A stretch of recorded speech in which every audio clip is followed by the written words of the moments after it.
But, through the concept art of the game and everything else that came along, what Frontier have done is brought this game that we all had in our heads in 1984 and 85 into what you see today. And I pinched these shamelessly from the digital artwork book, so hopefully I'm not infringing on anybody's IP too much, because I did get my own copy of it. But just look at what they've done with that wireframe concept and turned it into the stuff that we love today. It really is fantastic. Now, what I've been trying to do, obviously, since I wrote this, is to just kind of keep doing justice to the legacy of what they put together in that original version of Elite Dangerous. But Elite Dangerous is moving on as well, and the storytelling's moving on as well. So there's some new stuff that's coming, which is really, really exciting for me to be involved in, and to kind of try and take exactly what everyone's been talking about today, the community involvement in the game, and turn that into a story that's exciting for people to listen to. That was always my intention early on, and I've been trying to kind of keep doing that. There's lots of new stuff, some of the concept art and some of the beautiful new ships, and some of the ideas that gives me. The idea here of the passengers getting on board. Now, passengers are bound to be trouble. So there's fantastic new storytelling opportunities inside this as well. It really is quite exciting. And then there's also the mysteries, of course. There's all sorts of interesting stuff going on out there, of which this is just a part. And there's plenty of new stuff to find out there. I think it's a compelling experience. And there's also those power play characters. Now, power play's had a rocky ride, I think, in some times with the community. I've said some critical things about it, but there are aspects of I do like. I like the fact that it does bring politics into the game, because politics is a really cool thing to have in a story. It's a lot of stuff you can use there. So I'm really excited because I've had the opportunity to put a little bit of characterization behind these guys. So Patrius, for example, or Patrius, I'm not sure on the pronunciations. Patrius, thank you very much. And yeah, I'll remember that. And Princess Aisling, is that right? Aisling. They're quite hard to understand just looking at their power play images and stuff, but I can put words in their mouths now and really expand on that. And that's what I've been doing the last few months. So hopefully you're going to see a little bit more behind what these people actually like and what they're thinking. And then there's kind of the future. I love this picture. I mean, one day, and hopefully not in the far distant future, we'll be seeing this on our screens, at the back there as we're playing. We're going to see something that looks like this, landing on planets where there are civilizations and atmospheres and so on and so forth. I love this piece of concept art. It just speaks to me, and that's the sort of thing that's playing in my head as I write the stories. They're really kind of compelling images. I love what they've done with these sort of stuff.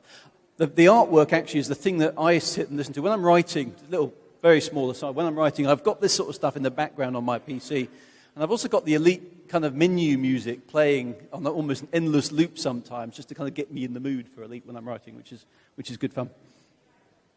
But it is the community that really drives this stuff. And one of the things that I've got closest to what I'm trying to do is bring as much of the community contributions into the book as I can.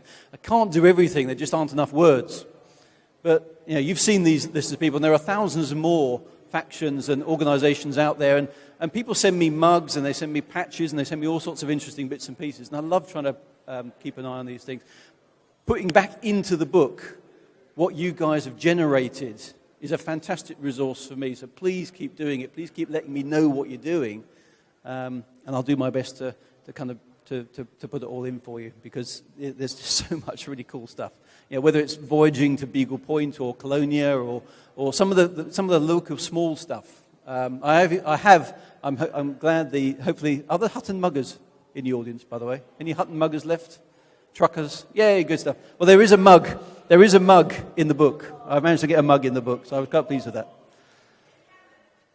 We're working on that. We'll get there, okay. We'll get there, okay. So it's the same again, as I said with my earlier book. I'm trying to, I am a fan of Elite Dangerous. I play it as often as I can get away with it.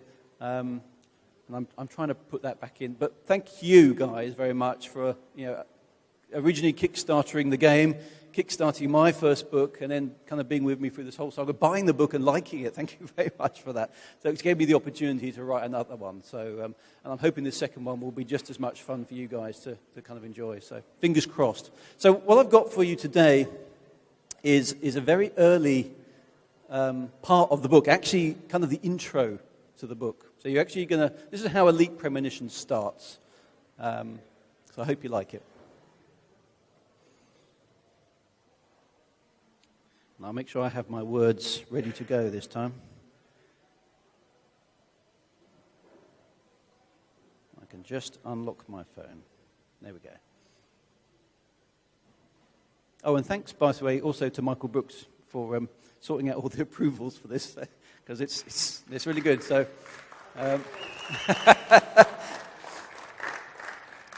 Frontier. I mean, I see on the forums people do like a whinge sometimes, but these guys really do work tirelessly, and I've seen it firsthand. They really, really do. So if you have any doubt at all whether they have your best interests in heart in terms of trying to put this game together, doubt not again.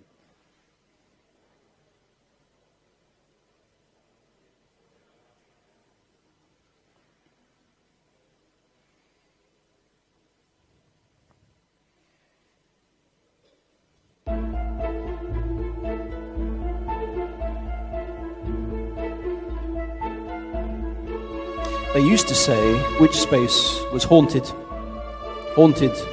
by the ghosts of ships that first went out there and never came back. But it's not haunted, it's stalked.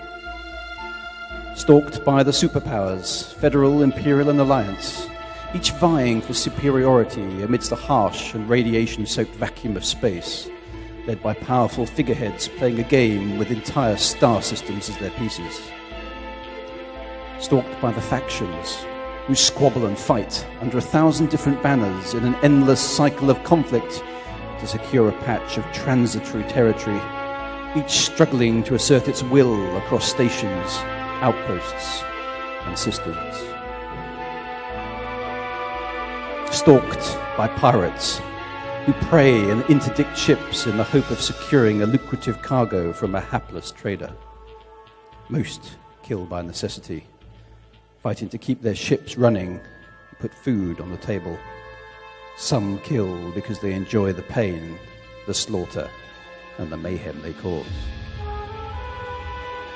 And stalked by bounty hunters, those who look to make money from the crimes and misfortunes of others, their ships bristling with advanced weaponry, hard-nosed and callous, only credits count in their measurement of all that is worthy.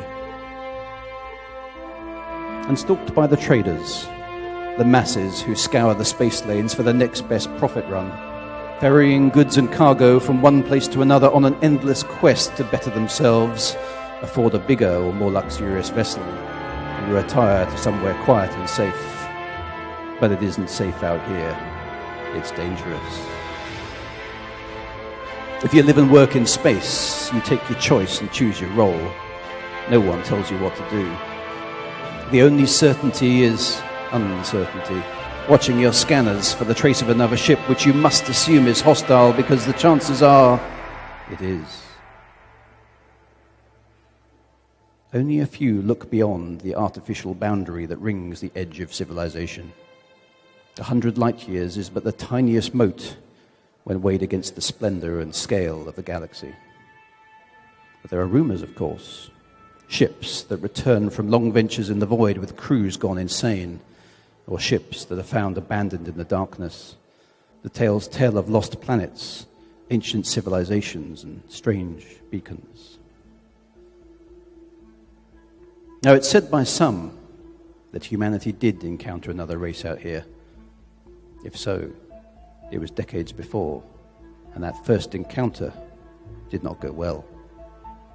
Perhaps the barriers between harmonious coexistence were too great, the differences in habitat and culture insurmountable.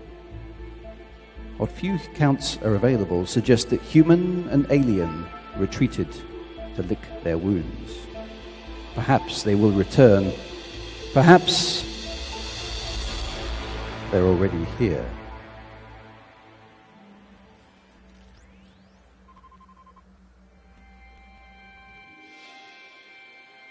And for those who can see, the signs are there. Curious growths have been seen on planets not far from the boundaries of the core. Nicknamed the Barnacles, these strange entities defy classification or explanation. Other explorers have encountered strange probes and artifacts drifting amongst the stars, emitting signals which contain coded information pointing to something. Still more have tracked clues that lead out into the darkness across barren rifts of space that seem to lead to dangerous dead ends in the depths of nowhere. But perhaps there are those who know more, who's to say what documents lie hidden in vaults, encrypted documents and sealed memories. While some strive to shine a light on the truth, others may work equally hard to keep that knowledge concealed. They might take the view humanity isn't ready for those revelations, working in secret for hundreds of years, protecting humanity from itself, standing above the factions and beyond the empire, the Federation and Alliance, concerning themselves with the enduring and not the ephemeral. They might well fear a premonition of things to come.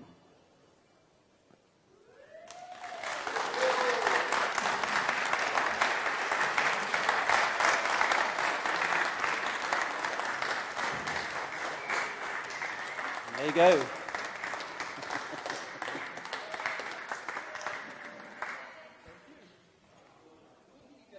Thank you very much.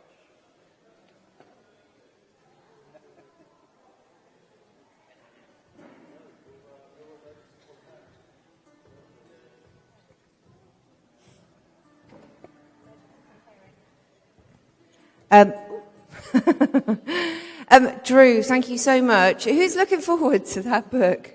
Like, more than life itself. Drew, you are awesome. Thank you so much. You've been an amazing fan. Like, the longest, I mean, this guy's been writing books about Elite since, 20 years?